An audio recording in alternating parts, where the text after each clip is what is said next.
It is the end of the year and it is that time once again. It is exam season and I'm sure some of you all have not even started studying and some of you all have started studying. And for those of you who have not yet started studying, I know some of you all are just literally like, ah, man, my mental health comes first. I love studying like maybe 5 days before the exam or 3 days before the exam because I work well under pressure. Hey, you know, those kind of things. I used to be that type of a person, but to be honest with you all, that thing does not work. Yes, it will work. You will remember the information, but at what cost?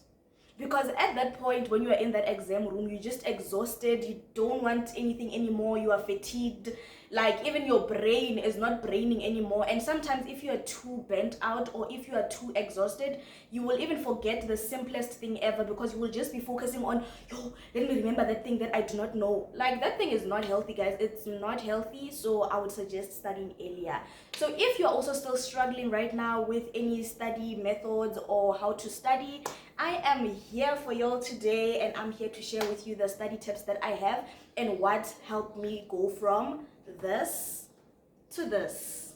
So I hope this video helps you guys, and please don't forget to like, share, comment, and do the most for your girl. And if you are new here, please subscribe to my YouTube channel, and I hope you enjoy my vlogs, my content, and everything that I bring to the table.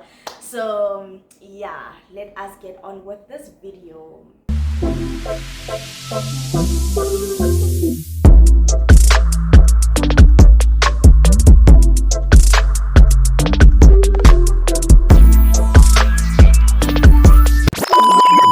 Hold up. Hey guys, welcome to my YouTube channel. This is Daily Life with Tea, and I don't spill the tea because I am the tea. And this is Study Tips with Tea. Yeah, that felt so good. I wouldn't lie, that felt so good. Let us get on with the video, okay? Nah, let's get on with the video. Tip number one, guys. Tip number one. You need to be an adaptive person. You need to be adaptable and you need to change your study methods as time goes. You will not use the same study method you used in first year, in second year, and in third year. Your study method will change according to the amount of work that you have to literally know and whatever you're doing in the years that you are in and stuff. So what adaptability meant for me basically, or how it looked like, was that in first year, I used to like writing my notes, and then in second year I realized that, oh no, this is definitely not working for me. It is literally making me slower, it is not efficient, and it is definitely not effective. It is draining. It is literally draining. So I had to move from writing to typing my notes basically, because another reason for this was that in first year we had a lot of modules, but the work was not like a lot. And then in second year and third year, the amount of work is a lot, but the modules are like few. So in order for me to be efficient and cover a lot of work in time, I had to move from writing to typing. So in order for you to be an adaptable person, you need to be self-aware. So self-awareness basically means being aware of what is working for you and what is not working for you, so that you can be able to change whatever you're doing wrong into something that you can do right, and it can help you in the long run. Study tip number two. So guys, I know we tend to procrastinate a lot, and that is mainly due to the fact that we do not have routines, and some of us do not have schedules. So that leads us to believing that we have more time, and then next thing we realize, this was an accident. So in order for you not to forget what you need to do and when you need to do it, or when you need to get it done, please have a schedule. And one way that I do this is by having a calendar that I create each and every single month at the beginning of the month to show, okay, on this day I'm writing a test. So before this test, I need to study this and this and this and this or whatever. So that way I structure what am I supposed to study on which day and when I need to do what on what day basically. So yeah, I hope it helps. Number three, guys, you need to find a proper environment for you to study in.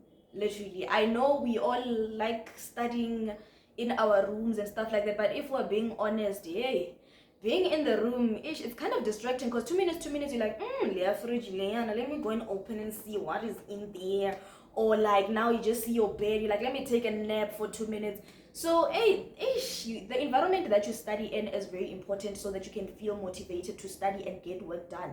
So for me, my appropriate study place or study environment is at a study center.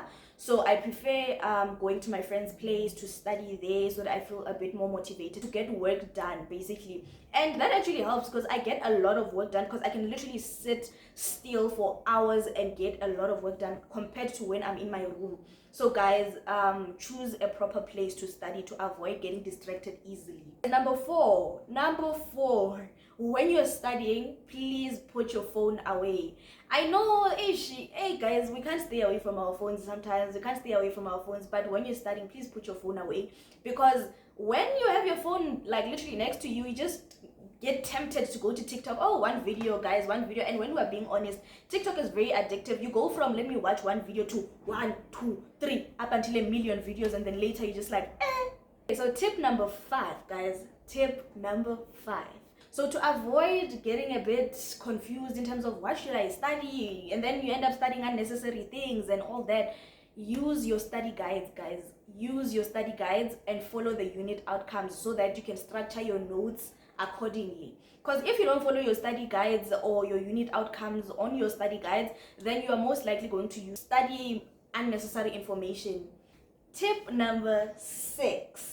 So this one is going to be beneficial to those who do not have a study method or are trying to learn how to study better, or those who are open to trying out new things, basically.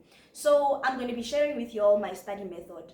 So what my study method actually looks like is that firstly, I tend to type down my notes from whatever sources that I am using. I just type all my notes at once. And then after I have typed all my notes at once, and then I go into summarizing the notes that I have created, so that I can eliminate the unnecessary information from my notes.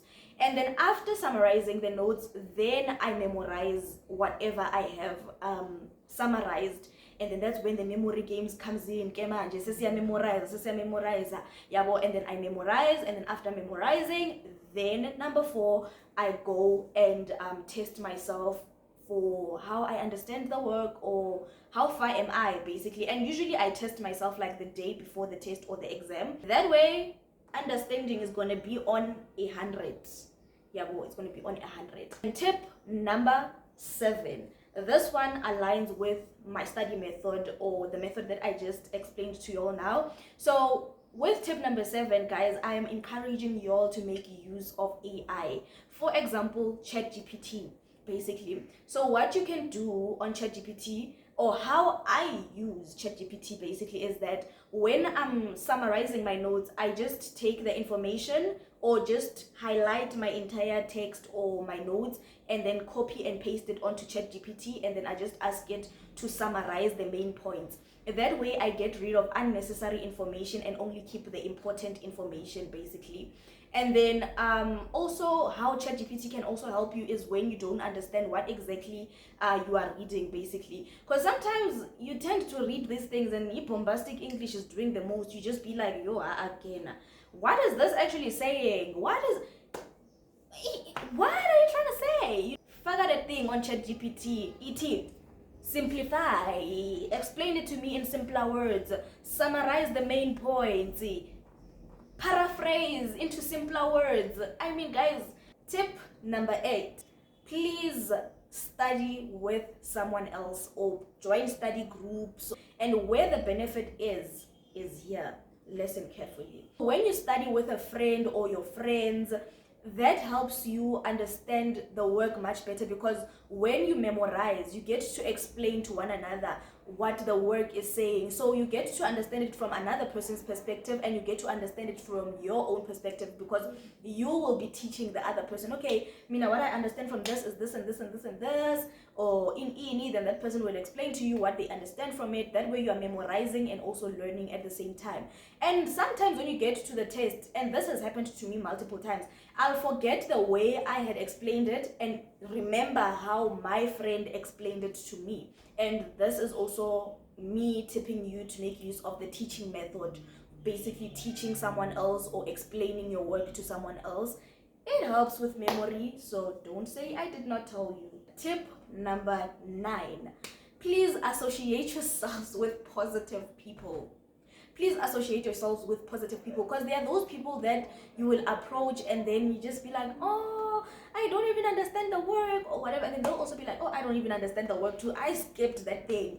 They're not really being positive. That kind of mindset is not going to work. You need people who are positive, people who are going to encourage you, people who are going to literally uplift you and motivate you to keep studying, because wow. Tip number, I don't know if this is number 9. I've lost track of the numbers. So the next tip is to take breaks. I feel like it's very important to take breaks in between your studying, even if it means for 2 seconds you go to Instagram, scroll, and then you come back again and be like, okay, now Cecia focus.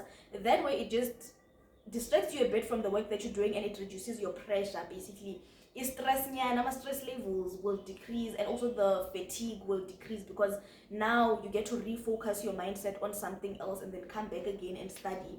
So take breaks, guys. It is good for your mental health, and it is good for your studying motivation. And I think that is it from me. I think I covered everything. Oh, there was tip number 10. That was my last study tip. Oh my word, I couldn't even give it a tip number 10 vibes. But anyways, I hope these tips actually help you study better. I hope that you guys will be studying effectively and efficiently. Don't waste your time typing or writing unnecessary things. Don't waste your time sitting busy saying, hi, I will do it. Don't waste your time, guys. Start when you can, so that by the time you reach that test or that exam, you have everything covered and you are fresh, you are energized and not tired or bent out. Please start as soon as you can, and I hope these tips help you for the future. And if you have any questions or you want to add anything, don't be scared. Feel free to share whatever you want to share in the comment section below, or ask any questions that you need to ask in the comment section below. And that is it from T. Until next time, let me love and leave y'all, and have a lovely day or evening whenever you're watching this. Mwah.